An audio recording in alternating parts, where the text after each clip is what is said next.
Qual é a razão social da sua empresa?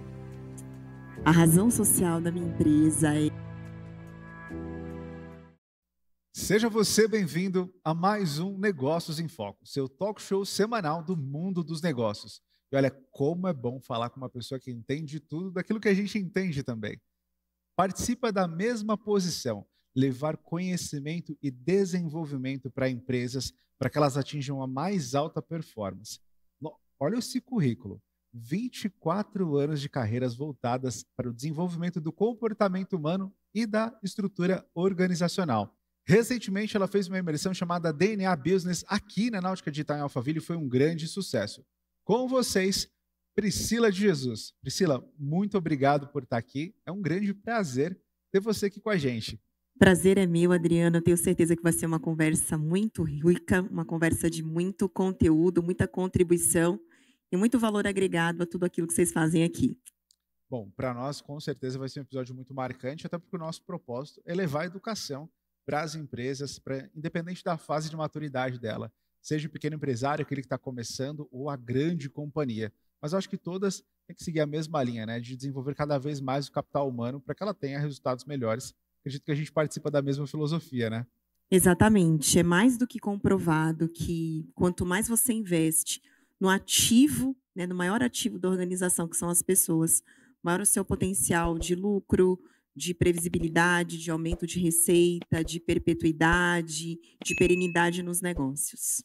Bom, Priscila, quando a gente fala com tanta segurança e propriedade sobre esses pequenos ferramentais que o empresário precisa ter para crescer, parece que a gente já nasceu sabendo, né? Mas não é bem assim a história, né? Afinal de contas, tem alguns anos que você atua nessa área, mas antes da gente chegar no ponto dessa tua virada, desse teu desenvolvimento, queria saber muito qual é a história que você conta da sua história. Como começou a jornada da Priscila? A história da minha história. Bom, Priscila de Jesus é uma mulher visionária, é uma mulher focada, alta executora, que entende que a vida é uma dádiva, então eu faço valer a pena todos os meus dias e que está aqui, de fato, para levar transformação a pessoas e organizações dentro de uma metodologia que, de fato, leva o ser humano a entender qual que é o potencial dele, o que, que ele está fazendo aqui, a cadeira, o que, que ele quer e o que, que ele quer construir como legado. E quando entrou o mundo empreendedor ou o mundo profissional na sua vida, como é que foi esse início para você? Bom, eu vou contar um case aqui bem particular, mas eu acho que é muito engraçado e relevante para o que eu faço hoje. Eu lembro que na época ali dos 7 anos de idade, eu digo que foi meu primeiro empreendimento. Eu tinha um jardim na minha casa e nesse jardim tinham trevos de 4 folhas. E aquela analogia de criança, né? A 4 folhas dá sorte. Então eu tenho muita sorte na minha casa, vou vender a sorte para as pessoas. E aí eu peguei a terra do jardim, coloquei ali no copinho de café. Fiz ali vários vasinhos, coloquei uma placa num papel, vende-se trevo de 4 folhas, e coloquei no portão da minha casa. E a minha mãe, quando viu aquilo, né, ela falou assim: "O que que você está fazendo?" Eu falei: "Eu estou vendendo sorte", né. E ali ela deu a minha primeira podada, né, ela falou: "Não, não faça isso, tá errado e tal, não sei o quê". E aí, na verdade, a minha vida tomou uma outra proporção. Eu fui muito incentivada pelos meus pais a estudar. Entendemos que o estudo, né, seria uma dos principais meios para que eu conseguisse vencer na vida, e eu sempre tive o sonho de vencer, eu sempre tive o sonho de crescer, de ir além do que os meus pais foram. E aí a minha jornada mesmo começou com a administração de empresas, foi a minha primeira faculdade. E eu lembro, sabe, Adriano, até hoje, de eu passando no vestibular, e quando chegou o resultado, nós não tínhamos dinheiro para pagar nem a matrícula, né, e eu lembro dos meus pais sentados na sala, assim, e nós falamos, né: "E agora? Eu passei". E eu lembro que a minha mãe falou assim: "Você vai fazer essa matrícula, vai dar certo". E ela pegou um empréstimo, fez a matrícula, e eu consegui concluir o meu curso. E ali, de fato, foi uma grande oportunidade que eu tive de entrar numa grande empresa, na área de recursos humanos, e eu tinha total certeza que trabalhar com pessoas e com desenvolvimento pessoal era o que eu faria pelo restante dos meus dias. E hoje eu estou aqui. Essa fase da entrada da faculdade normalmente é uma fase ao mesmo tempo que muito feliz, né, porque a gente começa a dar os primeiros passos para ao longo da nossa jornada, mas também é uma fase muito desafiadora, porque afinal de contas, provavelmente eu vou decidir a profissão que eu vou exercer para o resto da minha vida. E hoje, quando a gente olha para isso, você percebe o tamanho da pressão que existe nesse momento. Ainda mais, partilho da mesma história, quando a gente não tem recursos e as nossas decisões são limitadas. Qual foi o impacto para você desse momento? O que aconteceu nessa época? Assim, eu sempre fui uma jovem um pouco precoce, né. Eu já sabia que humanas seria a minha área, né, quando a gente faz ali teste vocacional, enfim, só que eu queria ser jornalista, porque eu sempre fui comunicativa, enfim, me inspirava na Glória Maria, aquela coisa toda. Então o meu apelido inclusive era jornalista, ali na casa dos 16, dos 15 anos. Só que quando eu fui estudar sobre o jornalismo lá na Baixada Santista, eu sou santista, não tinha muita, o campo para estágio não era muito fértil, bem como a remuneração para que eu conseguisse pagar a faculdade. Então eu fui para o plano B.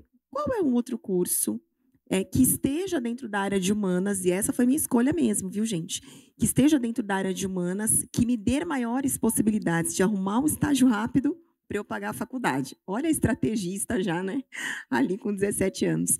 E eu falei: "Bom", comecei a estudar entre publicidade e propaganda, administração de empresas, relações públicas. Eu falei: "Ah, não, vou em administração". E aí a minha grata surpresa foi que dentro de administração eu arrumei um estágio em recursos humanos. Então, nesse ponto, eu acho que ainda a vida, né, me reservou um presente, porque quando eu comecei a ter contato com recrutamento e seleção, com treinamento de equipe comercial, treinava os vendedores, eu vim de um centro de distribuição da Perdigão, hoje BR Foods. Então, eu comecei a me vislumbrar com tudo aquilo, mas eu estava me vislumbrando com o quê? Olha que interessante a sua pergunta para mim, né? Com as histórias. Então eu ficava apaixonada em ouvir as histórias das entrevistas, eu me emocionava em algumas das entrevistas, e com 21 anos eu já tinha assumido a área de RH do centro de distribuição. Então eu também passei a ter peso de decisão nas contratações como analista de RH. Aí tudo isso foi crescendo dentro de mim, né? Falei, gente, eu tenho condição, né? Se eu me preparar para realmente ativar o melhor das pessoas, transformar as pessoas em excelentes profissionais dentro das organizações, no primeiro momento. Então, esse desafio, ele foi o desafio inicial de eu fazer a transição, mas depois que eu comecei a atuar com aquilo que eu via na faculdade, a minha jornada foi de muita felicidade. Se encontrar é muito difícil. Muitas pessoas passam boa parte da vida, ou infelizmente passam a vida inteira, sem ter tido um encontro verdadeiro com aquilo que as faz bem e as faz feliz. Nesse movimento do mercado atual, a gente vai falar um pouquinho do cenário atual, mas eu queria trazer um gancho. As pessoas elas entram no mercado buscando felicidade, porque antes as pessoas supostamente não é que eram mais disciplinadas, mas talvez a cultura naquela época era do manda quem pode, obedece quem tem juízo, né? A gente sempre ouviu isso. Eu escutei muito isso quando criança. Hoje os jovens, os adolescentes, esse novo perfil entrante no mercado de trabalho está buscando essa felicidade. Para você, quando você entrou no mercado, foi mais por felicidade? Você realmente sentia? Você disse que teve uma inspiração muito forte, mas logo no comecinho foi por felicidade ou foi por disciplina? Não, no começo foi disciplina e uma questão de sobrevivência também, porque eu queria tanto estudar e eu entendi que aquele estágio era a possibilidade de eu manter a minha faculdade, que era o meu objetivo, eu queria me formar. Então, num primeiro momento, não foi felicidade, não. Até porque os meus primeiros 6 meses foram bem desafiadores, né. Foi meu primeiro emprego, uma grande empresa, muitas responsabilidades. Então, eu tive que aprender as coisas de uma maneira muito rápida. Então, me dediquei muito, lidar com o outro foi muito desafiador para mim, porque eu era uma menina e já tendo que lidar ali com vendedores de na casa dos seus 40 anos, 39, e procurando conquistar o meu espaço de fala, né. Então foi desafiador, só que à medida que eu também fui amadurecendo, eu fui maturando, eu fui entendendo o que que era o processo de recursos humanos e o meu papel ali, eu entendi que eu seria protagonista naquele lugar. E aí, de fato, tudo aquilo que eu tinha que fazer para chegar onde eu queria, eu fui traçando essa jornada. Muitas pessoas que a gente entrevista aqui já começaram a empreender desde cedo. Seguiram nessa jornada, que é um baita de um desafio, desde muito antes, então já foram forjando personalidade, perfil, mentalidade, logo no início. alguns quebraram, acho que principalmente aqueles que quebraram conseguiram ter mais resiliência para continuar a trajetória, mas o seu caso foi um pouco diferente. Conta um pouco sobre a tua trajetória no CLT e em qual momento talvez você tenha pensado, eu acho que eu consigo ir mais longe. Uau, perfeito. Eu fiz um movimento bem interessante. A minha programação mental era para me aposentar, era estuda muito e aposenta. E estava indo bem até então. Só que nesses insights que eu tive nos últimos anos, que hoje eu empreendo, eu entendi que eu sempre intraempreendi. Então, eu sempre fui aquela profissional que entreguei muito mais do que o esperado, que sempre procurei me desenvolver. Então, eu não fiquei esperando assim, quando a faculdade pagar uma pós, quando a empresa pagar uma pós-graduação para mim, eu vou fazer a pós. Não. Quando a empresa pagar um curso de idioma para mim, eu vou fazer o curso de idioma. Não. Eu sempre busquei me desenvolver pensando na próxima cadeira e sempre pensei também em melhorar os meus processos. Então, o que eu posso inovar aqui? O que eu posso fazer de diferente? Será que a minha líder aceita essa sugestão? Será que esse processo aqui a gente não poderia melhorar? Então, eu já tinha essa veia meio que intraempreendedora. Porém, estar como CLT me ensinou princípios que hoje eu levo nos meus negócios, que é essa questão da pontualidade, né? De se comprometer com seus prazos, essa questão do princípio da honra, eu acho que é muito importante, para mim é um valor. O princípio de você entender que o outro é o outro e você é você, mas quando você está dentro de uma organização, você precisa do outro para que as coisas andem numa velocidade tanto diferente, como com maior assertividade para um objetivo do negócio e com muito mais senso do que a excelência, porque a minha última organização, a gente trabalhava muito o conceito de classe mundial. Então, faça da melhor maneira possível na primeira vez. Então, eu fui meio que doutrinada, né? Quando eu tive a virada de chave, né, que foi em meados de 2018, eu já tinha trilhado uma carreira de sucesso, já tinha me tornado executiva de recursos humanos, já tinha atuação internacional, toquei projetos de grandes complexidades, plantas somadas que davam mais de 1.300 pessoas. Então, eu sempre estive em recrutamento, seleção, treinamento, desenvolvimento e carreira e sucessão. Já entrevistei mais de 5.000 pessoas na minha jornada de carreira. Peraí. Mais de 5.000 entrevistas? Empresário, essa eu vou fazer por você que está assistindo a gente, tá?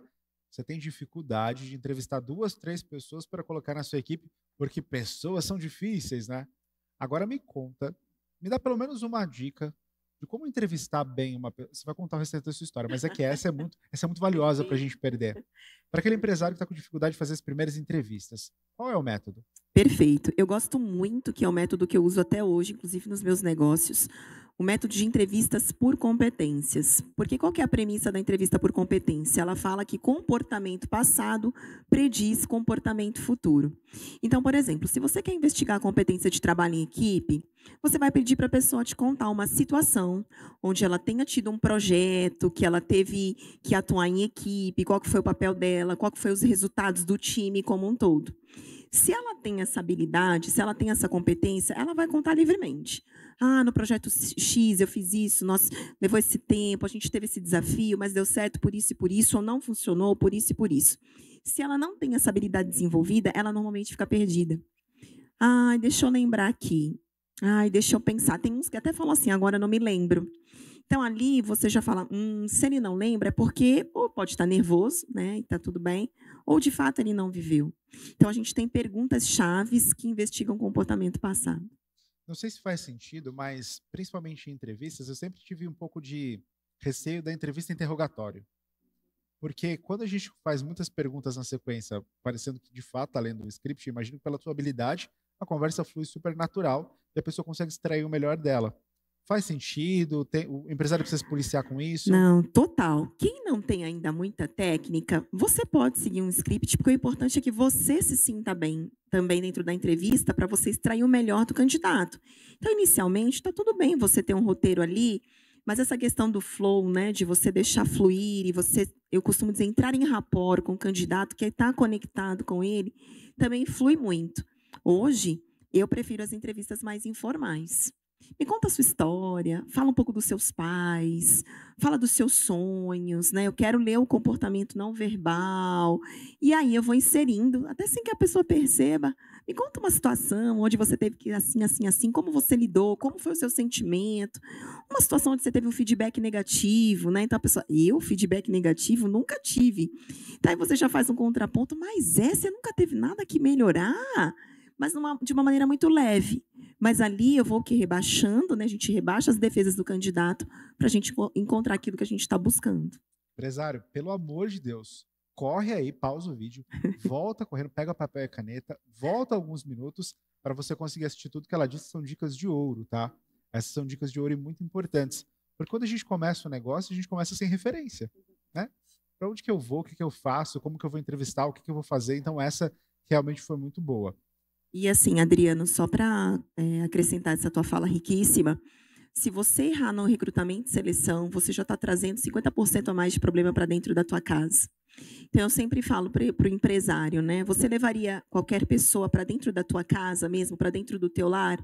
Provavelmente não. Por que que na empresa às vezes acontece? Ai, tem ali, olha, indicação. Olha, um amigo do meu amigo, olha o primo aqui, está precisando de uma oportunidade. Não funciona assim quando a gente fala de negócios.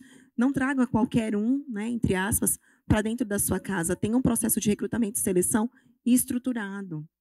E um dos pontos importantes também é que quando a gente pensa em trazer alguém para dentro de casa, a gente tem que entender quais características a gente quer. Muitas vezes eu já vi muitos casos, né, compartilhando um pouquinho dessa nossa jornada. Eu quero uma pessoa proativa. É um sonho, né? Todos nós queremos uma pessoa proativa. Mas quais são as características que realmente identificam essa pessoa como sendo proativa? O que você verdadeiramente quer? E saber classificar uma vaga, entender as habilidades que você procura, acho que é um ponto muito importante, né? Exatamente. Não é só você definir a habilidade por si só. Ah, eu quero criativo, proativo, de liderança, enfim, não. O importante é que você detalhe, você descreva o nome dessa competência. O que é ser proativo? Ah, é uma pessoa que tem iniciativa, que dá opiniões, que não se omite, que faz mais do que o esperado. O que é ser proativo para você? Criativo, enfim, uma pessoa que traz ideias, é focada em solução de problemas. Porque se você não tem isso também muito bem mapeado, relacionado aos valores da tua organização, o processo tende a ficar muito subjetivo. E não é que não tem um viés de subjetividade quando a gente fala do fator humano, mas, gente, recrutamento e seleção é técnica e ele pode ser totalmente objetivo. Se a gente for puxar a linha, a gente vai um pouquinho mais fundo, né? Os valores da sua organização. Quais? Qual é a definição de valor da sua organização? Você quer dar alguma dica para o empresário pensar um pouquinho nisso? Perfeito. O valor, ele faz parte da construção da cultura organizacional, né. Então eu sempre digo que o valor, ele vai ditar o comportamento observável daquela organização. E ele precisa estar muito conectado com o que você tem como princípio, com o que você tem como visão de mundo, como ideal, que normalmente começa lá na nossa infância. Os nossos principais valores, nós trazemos do nosso lar, dos nossos pais, e nós vamos ali calibrando. Alguns podem ser desenvolvidos na jornada, alguns podem ser desenvolvidos no teu modo de empreender. O importante é, o valor responde o porquê do seu negócio. Eu vou até anotar essa frase, toda vez que eu falar sobre ela, eu vou fazer menção a você. O valor dará o comportamento observável da organização. Essa, Exatamente. anota aí, empresário, anota aí que essa foi muito boa. Bom, falamos um pouquinho então desse panorama das organizações. Você construiu essa história, esse legado dentro de algumas organizações. Agora, não é uma entrevista, tá? Mas reconhecimentos, prêmios, mudanças, o que teve de impacto para você dentro dessas empresas que você trabalhou? Ah, olha só, eu acho que o meu maior reconhecimento foi numa indústria química, que foi a penúltima indústria que eu trabalhei. Eu toquei um projeto de internacionalização e expansão dentro da minha área, que era seleção, desenvolvimento e carreira e sucessão. E nós passamos de 400 colaboradores para 1.200 Uau! colaboradores. Então, num espaço de 2 anos, a gente triplicou o negócio. E foi muito desafiador, porque a gente comprou uma planta argentina. Então, eram culturas completamente diferentes, eram profissionais argentinos diferentes que eu tinha que avaliar e eu tinha a responsabilidade de entender, dentro de cada planta, quem estaria pronto, preparado para se conectar com a nossa cultura. E o projeto deu super certo, né. Então, foram mais de 70 profissionais avaliados para a carreira de gerente júnior, sênior, diretores, e as promoções foram muito assertivas, implantação de sistemas em todo esse processo. Então, a gente implantou cultura e sistemas ao mesmo tempo, e o meu reconhecimento foi que no go live de projeto, né, que a gente fala, tudo foi assim com um percentual de assertividade acima de 90% em todos os projetos que eu toquei. Uau! Então foi assim muito gratificante. Tem alguma diferença impactante cultural quando eu penso em profissionais de outra nacionalidade? Tem alguma mudança de rituais, de elementos para o desenvolvimento humano ou não? A receita de bolo é a mesma? Brasil, Tá. Argentina? Quando você fala em termos de cultura, a cultura argentina é bem diferente da nossa, né. Então, o elemento o fator desenvolvimento, ele era o mesmo, recrutamento e seleção, carreira e sucessão, as perguntas, os treinamentos. A gente procurou nivelar, num primeiro momento, gerentes com o mesmo treinamento, até para que a gente integrasse as culturas, mas a forma, né, de fazer, o time, a gente é muito enérgico, né, o brasileiro, ele é muito inovador, ele é muito ágil, ele é muito, e lá a gente, encontrou os desafios, assim, eles tinham o tempo deles, até porque era assim, os brasileiros nos compraram, né, então aquela tinha uma questão de uma pequena, Tem um impacto ali, né? é, mas assim, depois que a gente fez realmente a fusão e preparou, né, essas cadeiras, essas lideranças, o projeto foi muito bem sucedido. Claro, com os desafios culturais, claro que com as questões comportamentais, mas ainda assim, os negócios estouraram. Contando até um exemplo pessoal, eu participei de um processo de transformação cultural no estado do Mato Grosso. Uma grande empresa de insumos estava comprando uma empresa regional, muito bem posicionada. Foram 2 anos para conseguir fazer a transformação cultural. Porque, principalmente para você, empresário que está em rota de fusão, aquisição, o capital humano da empresa, que é o legado, né, aquilo que já veio com aquela empresa, tem um valor muito importante, só que também tem hábitos, comportamentos, perfil, porque cada grupo tem a sua cultura. Se você escolher desenvolver a sua cultura, ou se você escolher não desenvolver essa cultura, uma cultura existirá, né? As pessoas elas vão se comportar de uma determinada forma. Então foram 2 anos de muito desafio para conseguir fazer com que essa fusão, essa aquisição, na verdade, que ela funcionasse bem. Talvez alguns dos empresários que estão nos assistindo estão planejando aí comprar negócios paralelos. Você dá alguma dica para esse perfil? Olha só, é até importante falar quando a gente fala da cultura, que às vezes as pessoas elas têm uma necessidade imediata dessa transformação, que a cultura mude rápido, enfim, não é assim. Projetos de cultura, de transformação cultural, como você colocou aqui, Adriano, levam tempo.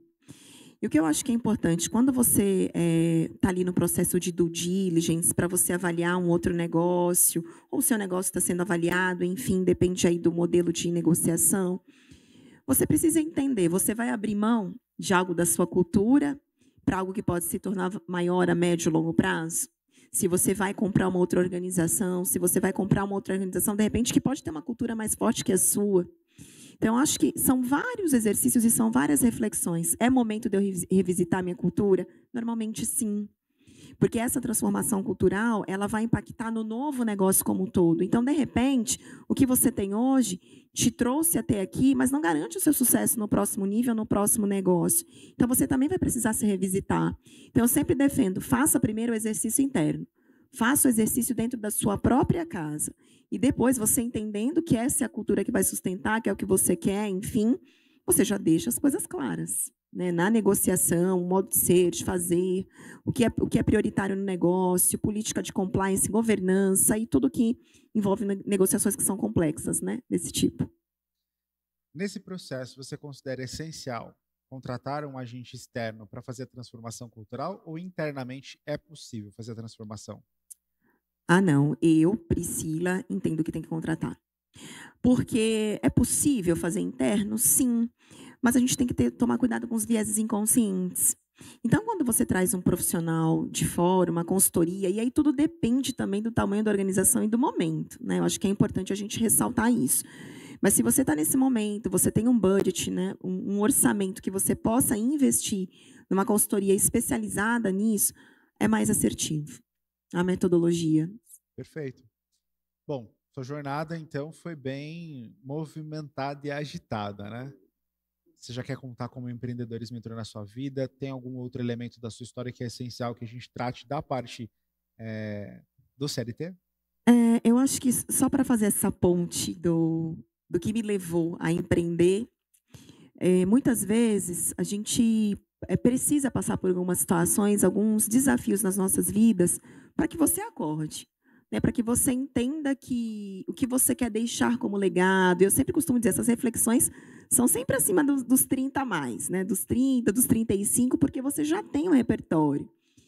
E eu tive uma frustração, né, dentro da empresa que eu estava, uma frustração com o líder direto. E eu entendi que não era mais, que não me cabia mais, que eu era muito maior do que tudo aquilo e de que eu entrei no modo piloto automático executiva de ser, né? Então, era sempre muita reunião, muito e-mail, muito. Mas e o parar para refletir sobre o que eu queria da minha vida, né? Foi quando, de fato, eu tive um desafio grande. Só um paralelo antes de você contar esse ponto. Você teve uma frustração com o líder. Muito importante para você, empresário, entender que se você lidera, você tem um papel muito, muito importante na sua organização. Se você já delega a liderança para alguém, essa pessoa também tem um impacto muito importante. Provavelmente, independente do que acontecesse, porque você já é uma grande empreendedora, a sua história, ela iria para o empreendedorismo, independente dessa rusga emocional. Porém, talvez ela tivesse sido de uma forma diferente se o líder tivesse trabalhado de uma forma mais especial. Então, você, empresário, invista muito na formação da sua liderança, porque talvez você pode estar perdendo talentos, porque uma pessoa que está nessa posição, não é que ela não tem, talvez, condição, mas ela nunca foi formada, ela nunca foi desenvolvida, e a gente está colocando a pessoa na área mais estratégica da nossa linha de combate, sem o armamento necessário para enfrentar, não o inimigo, mas o desafio que ela tem. Exatamente. Foi um ponto muito interessante você ter tocado aqui, porque para quem empreende, para o empresário em geral, que tem times, que tem uma liderança, que tem assim uma empresa mais estruturada em termos de fases de negócio, maturidade do negócio, você precisa entender que hoje em dia, mais do que nunca, até você fez um ponto das gerações mais jovens, as pessoas são elas que demitem as organizações. A coisa meio que se inverteu, porque no passado a pessoa ela fica muitas vezes por medo, por necessidade, por segurança, mas hoje não tanto. Então, um líder que não sabe liderar pessoas, ele tem sim uma tendência a perder potencial. E que foi o meu caso. Na época, eu já era considerada um potencial, eu sempre cuidei da minha empregabilidade. Então, quando não deu para mim, eu falei, não faz sentido. O meu valor é outro, o meu propósito é outro, estou indo embora. Então, a gente tem que entender quais são os líderes que estão tocando o teu negócio, que estão tocando os seus times, como é que eles estão tratando os teus colaboradores. Será que você sabe? Ou você está tão distante do negócio que você não consegue nem perceber como é que está o clima dentro da tua empresa? Porque o clima você sente, né? Eu lembro que eu fui fazer eu estava num projeto em Santos e eu fui visitar um hospital. E aí chegou na recepção, eu já olhei ali e falei, nossa, as atendentes mais sisudas. E você está chegando num hospital, onde você deve ser acolhido, né? Normalmente você está precisando de ajuda, de apoio. E aí passou uma médica e ela olhou assim, foi reclamar com as atendentes por que tinham encaixado tantos pacientes para ela naquele dia. Mas ela não falou com esse tom, né, aqui de delicadeza que eu falo. Ela assim, mas por que tem esse tanto de encaixe para mim nesse dia? Por que vocês encaixaram e não me avisaram? E eu ali na recepção, né? Falei, nossa, eu não passaria com ela nem de graça. E aí, como eu tinha acesso, eu tinha uma reunião com a vice-presidente do hospital, eu tive a oportunidade de questionar, né? E falar, olha, vocês conseguem entender? Será que vocês conseguem enxergar o comportamento não observável e observável das pessoas que estão trabalhando para vocês? Porque vocês trabalham com manutenção de vida. E aí eu falei, quais são os valores de vocês aqui? E eu estava com o corpo diretivo. E eles não souberam responder. E aí eu peguei, né, ali na curva, falei, você está vendo? Sem cobrança, porque a gente estava falando ali entre adultos. Mas eu falei, olha, se você não sabe os valores da sua organização, não espere que o seu colaborador saiba. Principalmente, né? Porque as pessoas, quando elas entram em um lugar, elas precisam ser guiadas. Tive já uma situação de conversando com o cliente, falou: "Ah, mas poxa, eu tenho que contar com a maturidade das pessoas." Eu falei: "Olha, nunca mais diga essa palavra.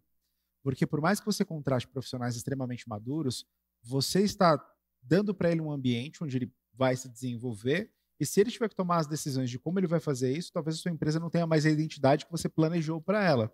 Então não conte com a maturidade, porque a maturidade dela pode fazer com que ela se torne empreendedora, inclusive, e até ser concorrente. Então prepare um ambiente para ela, não que não é para ela não crescer, mas prepare um ambiente para que ela deseje ficar por tempo suficiente para ela construir uma grande história, né?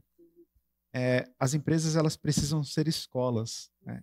Acho que essa é a falta que está faltando, a falta que está faltando sendo redundante, né? Mas está faltando mesmo. Do empresário pensar, cara, como que eu vou proporcionar para as pessoas uma melhor vida para elas? É a questão do viés da educação corporativa, né. Então, as pessoas elas precisam ser educadas sim, e dentro das organizações. Quando você me fala sobre esse momento, né, que você viveu, impacto do seu líder e essa transição. Por mais que tenha sido um impacto, que eu imagino que tenha sido forte, foi fácil decidir empreender? Não, mas como eu sou uma mulher que tem facilidade de tomar decisão, então uma vez que eu decido, raramente eu volto atrás, a menos que Deus me convença, mas raramente eu volto atrás.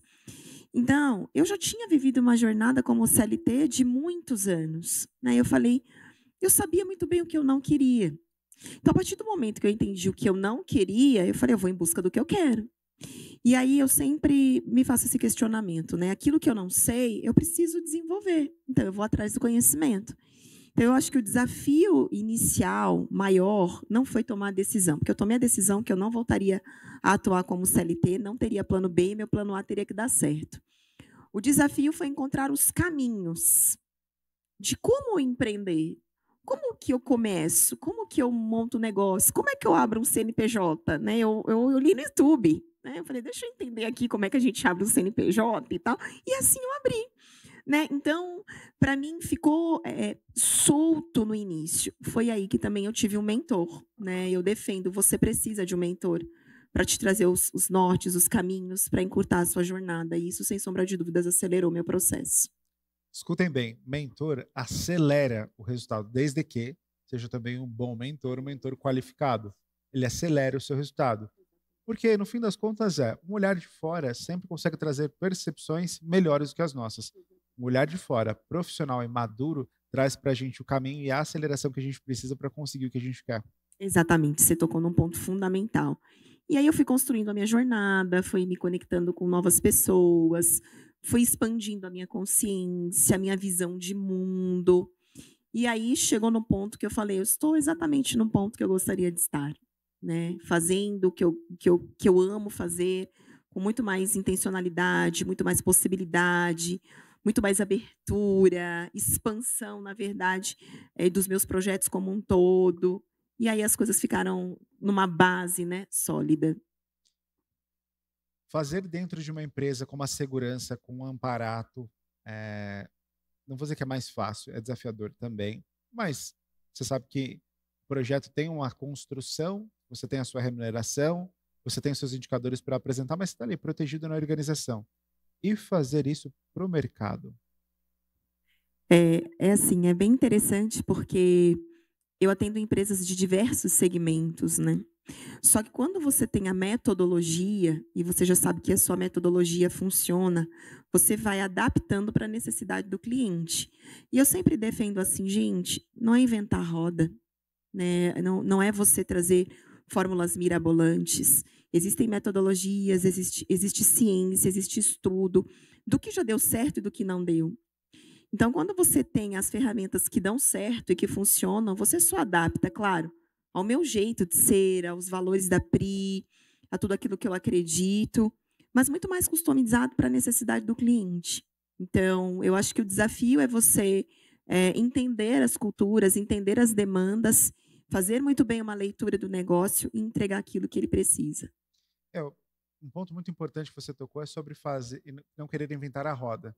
Eu nunca vi uma empresa perder um colaborador porque não tem uma mesa de pebolim, mas eu já vi uma empresa perder um colaborador por conta de um feedback mal dado. Então, às vezes, a gente pensa no grande, na nossa, preciso fazer uma mega estrutura, mas o básico do olho no olho, do dia a dia, do feedback de crescimento, da mudança de mentalidade, ensinar para ele qual é a mentalidade daquela organização e transformar a pessoa não só dentro da empresa, mas fora dela também, que eu acho que é aí que a pessoa verdadeiramente muda, né? Quando ela age, o comportamento dela é adequado para o valor da empresa, mas ela já internalizou aquilo para a vida e ela age assim fora da empresa. Exatamente. Essa fala sua, né, do básico bem feito, do simples que funciona, é muitas vezes o diferencial que a maioria não presta atenção.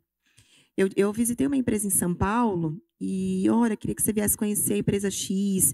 E eu cheguei dentro da empresa, eu fiquei completamente assim impactada. Puffs, coloridos por todos os lados, tinha balcão com chocolate, sorvete. Falei, isso aqui é o paraíso, né? Tô na Disney. É a Tô na Disney aqui, Disney. né? É a Disney aqui na Zona Sul de São Paulo. E aí eu tenho um conhecido que foi um gerente lá. E, gente, ele me abriu cada coisa que ele estava passando lá dentro, de estresse, de assédio moral, assim, coisas pesadas, né? Da falta de feedback, de um líder tóxico. E ele não aguentou. Então, vai bem nessa linha do que você está falando. Às vezes não é o puff, não é a mesa de pimbolim, não é o. É você olhar nos olhos, é você cuidar do ser de uma forma genuína, é você usar as ferramentas elementares que não mudaram, é você sentar e perguntar assim para o seu colaborador: como é que você está? Como é que está a sua família? É você dar um bom dia olhando nos olhos, é você conhecer os sonhos dos seus colaboradores. Dependendo do tamanho da tua organização, você não vai conseguir. Mas será que os seus líderes conhecem? Eu conheço os sonhos de todas as pessoas da minha equipe. Foi uma vivência que eu fiz. Eu quero que vocês me relatem os seus sonhos, porque eles estão dentro das nossas empresas, inclusive para patrocinarem os sonhos deles. Então, são técnicas tão simples, mas tão efetivas, né? Então, eu acho que esse resgate é o que eu defendo hoje. Eu costumo dizer que ninguém veste uma camisa que não serve para ela, né? Ah, eu quero que as pessoas vistam a camisa da minha empresa, mas tá adequada? Ela encontrou a própria camisa para se vestir e a partir desse momento ela defende a sua organização. Recentemente, em abril, você fez um evento, né? Que foi o DNA Business, foi aqui na Náutica Digital, né? Sim. E eu sei que esse evento foi um sucesso, foi maravilhoso. Eu queria que você falasse se vai ter uma próxima edição, o que você está pensando. Perfeito. O DNA Business é uma imersão voltada para empresários, onde a gente procura, de fato, alavancar resultados de lucro e liberdade, cultura, gestão de processos, liderança, marketing, tudo realmente com ferramental, metodologia, muito exercício prático e plano de ação para esse empresário já sair colocando a mão na massa. Nós teremos a próxima edição, vai ser 16, 17 e 18 de agosto, e nós já temos aí com lista de espera. Uau! Então, a gente percebe que esse movimento de educação empreendedora é um movimento que não vai parar mais, né? Porque eu sinto que a escola tradicional, ela tem um papel muito importante, porém esses movimentos aceleradores trazem habilidades que a escola tradicional não é nem o papel dela, talvez. A gente questiona muito, mas deveria ensinar, deveria ensinar. Tem sim uma importância, com certeza. Mas a gente está conseguindo alavancar muito mais, percebendo mais rápido os movimentos de mercado que a escola tradicional não faz. E você está fazendo isso muito bem, né? Exatamente. Eu sempre defendo, né? Eu sou uma defensora do estudo, né? De fato, porque foi o estudo que me deu possibilidades de estar onde eu estou. Sou uma nerd, né? A gente estava falando de estudo até hoje. Somos nerds, Nerds, né? compartilhamos. Somos nerds assumidas. Só que muitas vezes o que você escuta numa imersão é presencial, que é vida raiz, são insights, são direcionamentos precisos. Você não vai escutar numa cadeira acadêmica. Você não vai escutar no MBA. Muitas vezes você vai estudar ali fundamentos da administração, fundamentos de recrutamento e seleção, como é que você faz a gestão do desempenho, planejamento estratégico, tudo que é muito importante para você ter o conceitual. Mas e a prática? E a mão na massa? Então, por isso que muitas vezes você tem o título do MBA, mas, de fato, como é que você conseguiu aplicar aquilo no teu negócio? É muito difícil, né? Porque a vida do empresário, a vida raiz, ela é muito dinâmica. Você tem que lidar todos os dias com o novo, com o desafio, com o incerto, com o risco. E isso as escolas de administração, enfim, as especializações não te ensinam. Tem um livro muito bom, acho que é do Rancharan, se eu não me engano, que as escolas de negócio não ensinam. Exatamente. Aí você vem aprendendo DNA Business. venha para o DNA Business, próxima edição em agosto. Exatamente. Quando que sua vida começou a dar certo? Quando a minha vida começou a dar certo? Gente, que pergunta profunda, né? Olha só, eu acredito que a minha vida começou a dar certo a partir do momento que eu tive um encontro verdadeiro com Deus. Não tem Uau! como eu não transmitir toda a glória a Ele, a tudo que eu faço.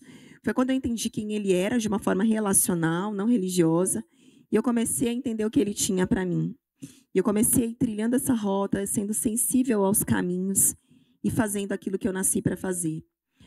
Paralelamente a isso, eu acho que a minha vida de fato começou a dar certo quando eu entendi o potencial que eu era na transformação de vidas e organizações. São centenas de cases, milhares de pessoas impactadas. Então, eu acho que quando não existe nada melhor do que você ver aquilo que você está fazendo, que você está colocando em prática, que você está levando pessoas a realizarem, quando as outras pessoas começam a dar resultado. Isso, para mim, é a vida dando certo. Só para que vocês entendam um pouco a dinâmica do nosso programa, eu passo um briefing para o nosso convidado das perguntas que eu vou fazer, e essa é uma delas, quando que sua vida começou a dar certo. E nós não combinamos, eu sempre peço para que o convidado não me diga o que ele vai falar, porque eu quero ter as mesmas reações de você em casa, e você é uma das empresárias que disseram exatamente que foi o encontro com Deus que fez a grande mudança. Nosso programa, ele não tem o cunho religioso, mas ele tem o viés espiritual. Nós sempre buscamos, desde o momento que eu sentei nessa cadeira a primeira vez em agosto do ano passado, eu pedi para que Deus colocasse pessoas que, além de falar muito bem sobre o negócio, fossem empresários raiz, que têm história de verdade, mas principalmente que tivesse um movimento de honra, louvor e glória ao nome dele, porque através dele tudo se faz.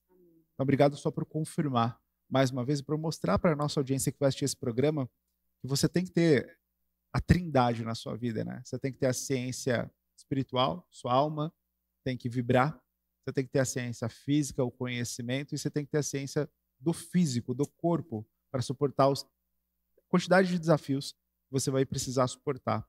Então, corpo, mente, alma, ou alma, mente, corpo. Obrigado mais uma vez. Bom, agora a pergunta-chave do nosso programa.